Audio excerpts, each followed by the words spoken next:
Hi,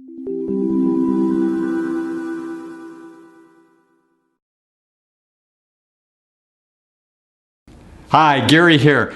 I don't know if you remember the 1950 movie Annie Get Your Gun with Betty Hutton and Howard Keel.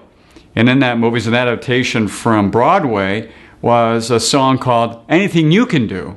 If you remember this back and forth between them, anything you can do, I can do better, and they go over everything throughout. It's pretty funny to watch and listen to, interesting scene. But it reminds me of something that's really prevalent with all of us, and that's, or most of us anyway, that's optimism bias. What do I mean by that? Well, 80% of us have it, number one. And what it says is that we overestimate good events occurring and we underestimate bad events occurring. It's just the way most of us are wired. So as an example, when asked college professors how many of them thought they were above average in skills, 94% said they were. When drivers were asked how many had above average driving skills, 80% said they do. Well, obviously, I don't know, they must not be on the highway with me. So it's interesting that how we overestimate really our ability, our outcomes. It's interesting how we overestimate this. Now, before you kind of throw that out, realize that it's better to be optimistic and have optimism bias ultimately, because when negative events occur, we do feel better than somebody who's pessimistic, and there are better results that occur for us. So that's a whole other subject area.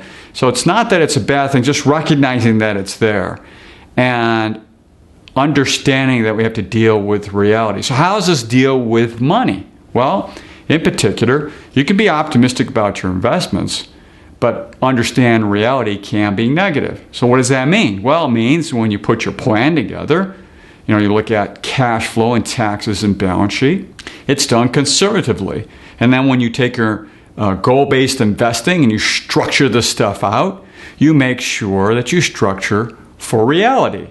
But you can be optimistic about the future for the markets and the economy and for yourself personally, because it can happen to you as well, these negative events.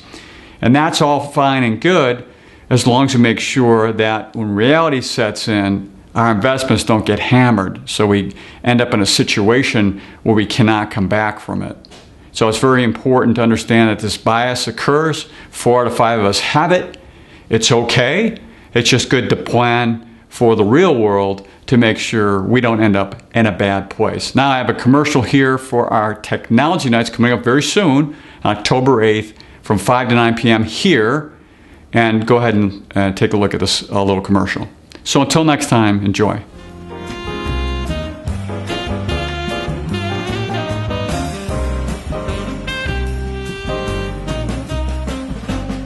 Hello, may I help you?